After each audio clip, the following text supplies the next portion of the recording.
My name is Kausar, And my name is Miriam. and we are the. Arewa girl. What are we gonna talk about today? We're just gonna talk about our Hausa heritage. Mm-hmm. We Maganan Hausa, obviously. Of course. So all our Hausa viewers, Kikala, watch it. And I have a Canadian accent, so my Hausa isn't the best, but it's gonna get so. Yeah. Should we start? Okay, so I'm gonna speak in Hausa and introduce myself. So Sunana Kausar. I am 26 years old. I have a little bit of Canadian accents with my Hausa dialect, so pardon me. So yeah. So what should we start from? What should we talk about? Zamu Maganan Hausa, like the northern part of Nigeria and like Ghana. So if you guys don't know, Hausa is not only in Nigeria, it's in Ghana and Niger, Yes. and different parts of Nigeria. So I can say that we do have Hausa people in Ghana. Those people migrated from Nigeria. So if you ever hear a Ghanaian saying that they are half Ghanaian and Nigerian, it's mostly either they're from like the Hausa tribe or they're from the Yoruba tribe. So so I consider myself to be half Ghanaian and half Nigerian because of that. I'm Hausa from my maternal side, so in those tribes you inherit your tribe from your father. So I'm not Hausa by paternity, but when it comes to my maternal side, I'm Hausa. So that's how I can claim that I'm half Ghanaian and half Nigerian. Isn't your mom Nigerian? Yeah, my mom, I can say like her family, like her father, his family, they migrated from I would say from Sokoto State, and they moved to the northern parts of Ghana, and then they moved to Accra. So I can say that they are truly Nigerian, but because they have lived in Ghana for some centuries, they are Ghanaian as well. So that is my history of Hausa. Like I'm talking to you, so we look at each other and everything. And I am quite a lot. So for me, I am Kenyan, Nigerian, and Chadian. I primarily speak Hausa and English. But I am waiting for my dad to teach me some Swahili because I am more Kenyan than I actually am Nigerian. But I'm both, and I'm very happy with my heritage and where I come from. So I was born in Nigeria, and I spent 5 months of my life there. Naje, Canada, with my dad. We lived there. And Munje, Calgary. And I spent most of my life there. But, my mom grew up speaking Hausa to me. So I kind of just picked it up. She didn't really have to teach me it. Bana Jin, completely. But, I know what people are saying in Hausa. And, I can understand it quickly, and yeah. I can also describe how I started learning Hausa. So I was born in Canada, but then when I was younger, I was taken to Ghana and I lived with my grandmother. She's not really Hausa. She's a Dogomba, but because she married into the Hausa family, she was able to pick up on the language. So with that, automatically when you grow up in that setting, you would start learning to speak the language. So for me, I started like understanding than speaking because of my English accents and everything. And the Hausa in Ghana is different from the one in Nigeria. I can say it's more. It sounds more like, how do I say, like a gangster language. So, but people are really proud to say that they can speak Hausa. It's one of the things that people use to make themselves feel proud. But yeah, so that's how I learned Hausa. But so from there, we moved back to Canada, and the language went away because obviously there's not we didn't have people around who spoke Hausa. But obviously, when you go to like the community, they will speak Hausa, so you get to understand what they're saying. But you speaking it, you felt like they will make fun of you and your accent and all those things. So it took me a long time for me to start speaking Hausa again. But then, yeah, so then after some years, we moved to Ghana where I lived for 6 years. I still didn't speak any Hausa till then. But then, the Muka Koma, Canada, I umana ita Hausa ni shisha. I was like, okay, ita Hausa ni, and she encouraged me. She's like, even if you make a mistake, even if you can't speak the Hausa totally, at least ki speak chicken turanchi, and that's what make you more confident. So yeah, so that's my history. Me, it was kind of similar to me because when I was talking to my family members in Hausa, they like turanchi, like they would be like, oh, her Hausa is like when my mom was on the phone with like some family members or something, they would ask like how my Hausa is and if I understand. And she would always be like, yeah, I understand it. But like, like I'm kind of shy when I'm speaking it. I'm more comfortable with like turanchi because like I grew up in Canada and stuff. Yeah. But walking kaan Hausa and yeah, I kind of just feel like the more I speak it, then the more better I'll get it, and my accent will be like smoother. My dad has this banter that he does with me, especially me and my sister.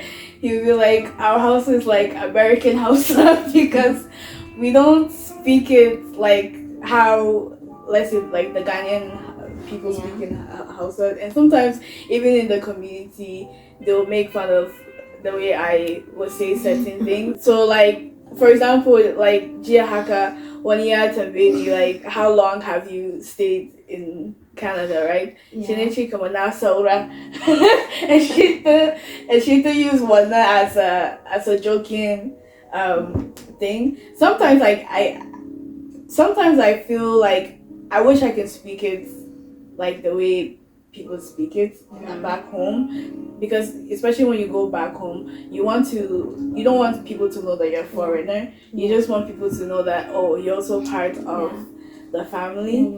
So one thing I would say, when I went for vacation last year and I was able to speak the Hausa, like I felt nice knowing that people didn't notice the accent. They were like, oh yeah, your Hausa has improved and you speak Hausa properly.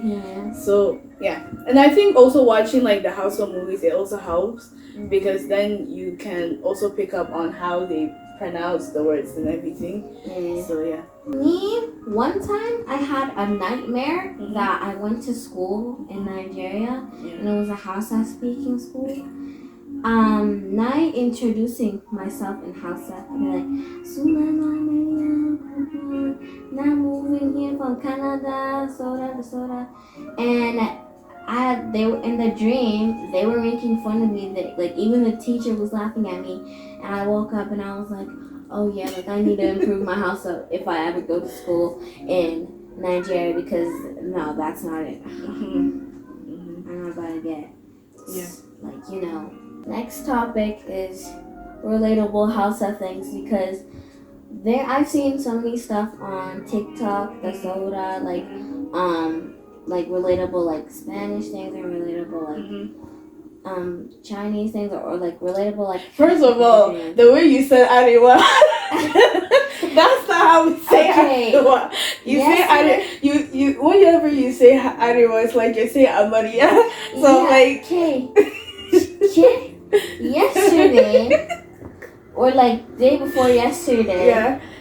Now, like, when I was saying stuff about, like, Nigeria and stuff like that, and, like, the northern part, now I was saying, like, Arewa.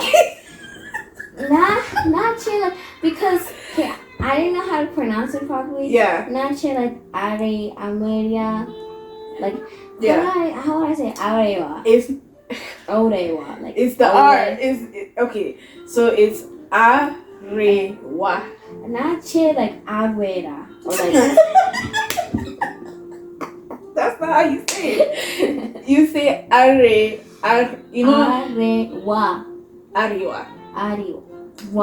Arewa. You have to practice it in your head, and then relax, and then say it. Arewa. I keep messing it up. Don't worry, we're gonna keep practicing. So yeah, continue. Let me say something that I think it will be relatable to women that have Hausa heritage that grew up in the north. Parents with Hausa movies and Hausa shows. If you have ever seen watching La Barina, you know Garuashi, La Barina, Meyamata, and it's every single Sunday or Saturday. You know, my dad has a tendency of watching like shows about polygamy and everything, and I feel like he wants to have his own Kannywood world, and it's funny, but at the same time, it's nice to see, even though he's not Hausa, obviously, but I kind of feel like he's been influenced by my mom a little bit. And so, yeah, I mean, I remember when I was little, he used to either watch like Indian movies or he would watch Arewa, like Hausa movies. And sometimes I just didn't understand because there was no storyline to it. And I would just be like, ha! But as time went on, obviously living in Ghana, you know, they started showing really interesting stories. And so sometimes I would, you know, watch. And even one thing I like is sometimes when there's a wedding, and then they play like some of the soundtracks from the movies, like Arewa movies. Hey, I mean Arewa like music. Okay, I know some people are gonna be like, "What is Arewa?" Right? So let me just explain to them what Arewa is. So Arewa basically is just describing the north of Nigeria, and I can say Ghana as well. So I just want people to know that Hausa or the Hausa tribe or the Hausa people are not the only people who are from the northern parts of Ghana or Nigeria. There are Fulani, especially for both countries. I mean, Fulanis are everywhere, especially in the West African. There's even some Yoruba people in Nigeria and Arewa. Yeah, and there's even, you know, let's be honest, right? The whole of West Africa used to be one empire. So for me, I feel like it's the language that brings us together for us to feel like we are the same. But you know, like you do have sometimes those situations where people forget about the other tribes. So I don't want people to think that we don't know about those other tribes. So I just have to describe it. So for example, like my dad, I can say he's from Arewa, but he's not Hausa. His tribe is Chamba, and Chamba people also live in Nigeria. And what I know is that some of them live in Adamawa State. So we have that in Nigeria as well. And then in Ghana, they also live in like the northeastern parts of Ghana. So you can see, like, I can say most of my family, they're from the Arewa family, like the Arewa group. Like my grandmother, for example, she's the Bomba, and yeah. So. And as I was saying before, like you explained to them what Arewa is. We won't forget you, other Arewa tribes. We won't manta. We won't. But one thing that I think some people will disagree on me, especially in Nigeria, Hausa music. Like most of the Hausa songs that my mom listens to, like it's like La Barina, La Barina. So I remember something. You know, growing up with my grandmother, she's a very dangerous woman, and sometimes. So, one thing that always makes me laugh whenever I remember the Hausa culture. One of the things I've learned from my grandmother is the way she insults people. Like she knows how to, like she will call you a sheep. How do you say sheep in Hausa? Is it I don't know. Rago? She would say Rago, and then she would do the sound, like the soundtrack after she insults you. So she said, "Ke Rago de nah," and she would do all of those things. So Banza. I've heard that one. Oh. And she was really. I mean, we're not encouraging anyone to insult anybody, but those are the things that it just brings fun to the culture and everything.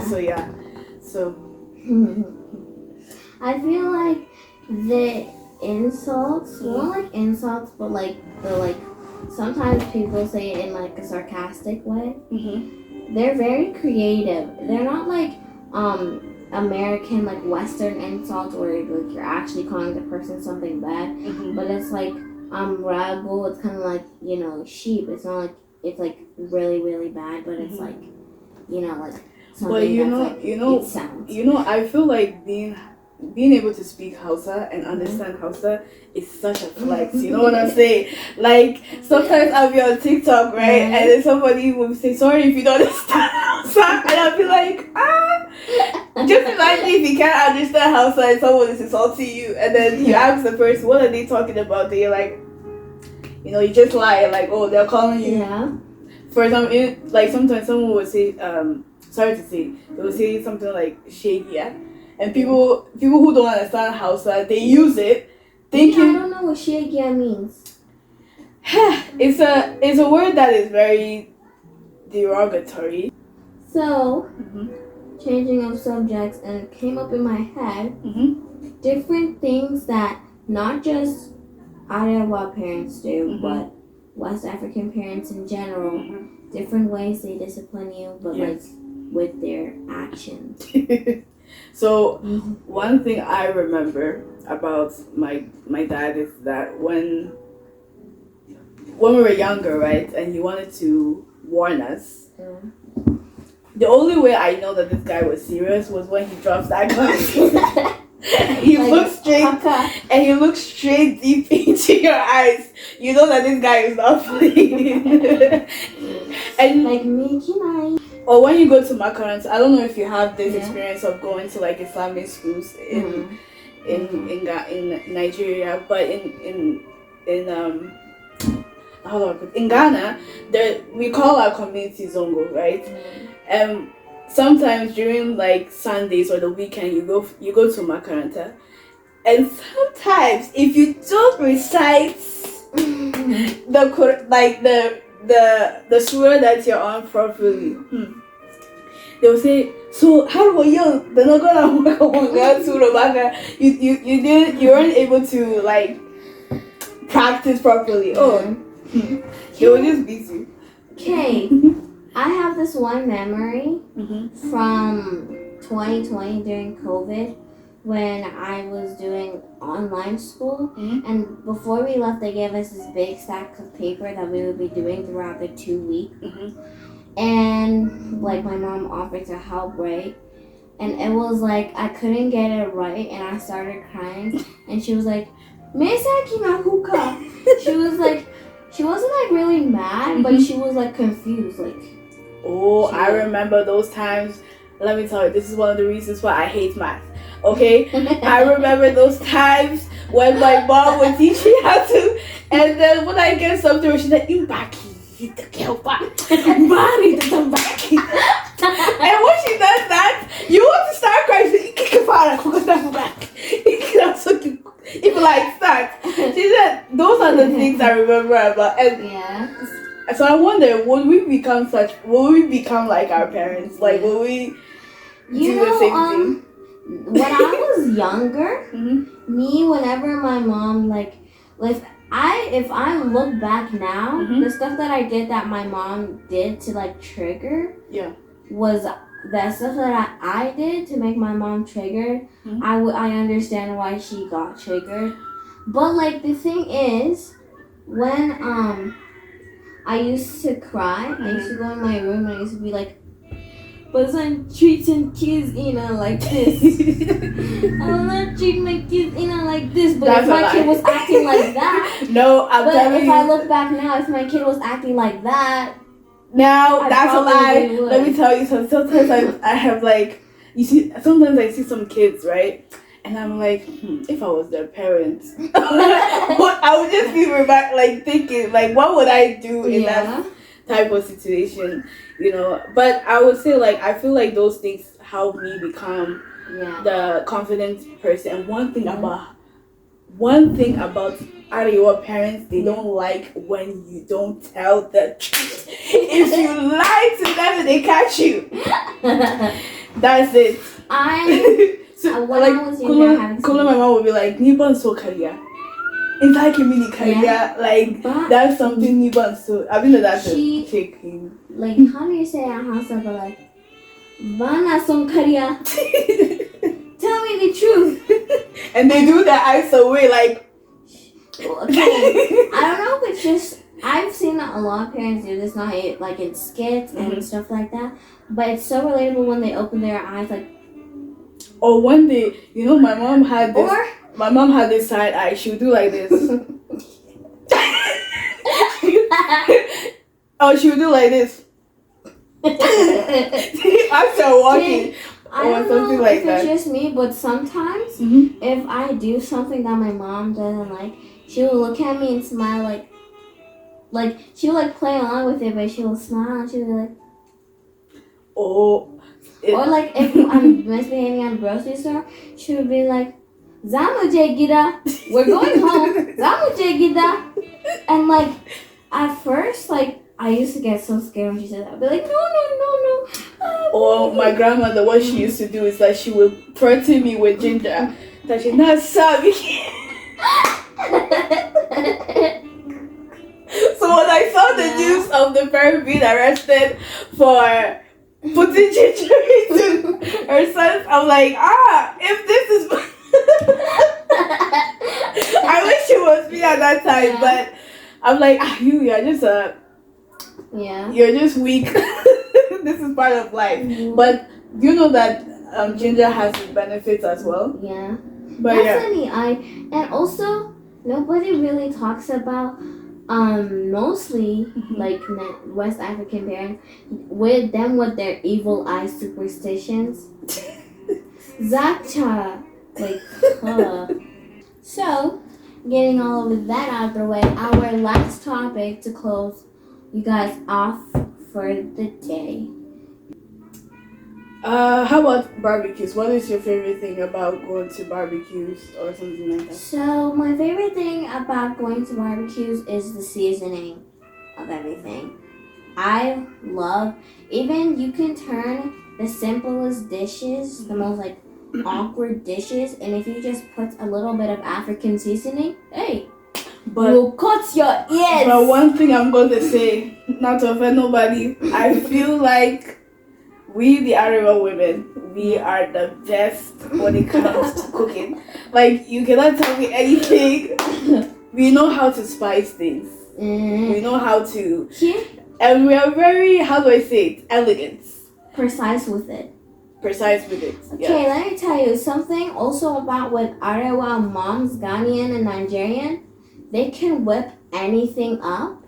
Like, even if it's like the simplest like dishes, like I said, they can whip anything up and it will taste like heaven. And most of the times they don't know what they put in it. They'll be like, well, I put in it. Because in Ghana, right? Like for example, in Ghana we have a dish called wachi. Do you have wachi in Nigeria? I don't know, but I've eaten wachi before. So wachi is basically like a mixture of rice and beans and all those things. Like even when it comes to like vendors, food vendors, nobody buys the wachi from any type of person unless the person is they'll either call you Amaria or they'll call you Hajia. If you're not, if they don't see that you're Amaria Hajia, they will not buy your food, like their food from you. So when it comes to food, I would definitely say like we are good at okay. So I think it has been long enough that this conversation has been amazing, but you think we should wrap it up? Yeah, I think we should wrap it up. There will be a next time. It was nice having this conversation about our heritage. So yeah. And it was like, I feel like it informed some of you non-Hausa speakers and all the Hausa speakers out there. So I hope all of you guys enjoyed the video. We continue to celebrate who we are. So please subscribe, comment, and like button. And if you like this video, turn on the notification bell so you can get informed in any other video that we post. Alright. Bye! Bye.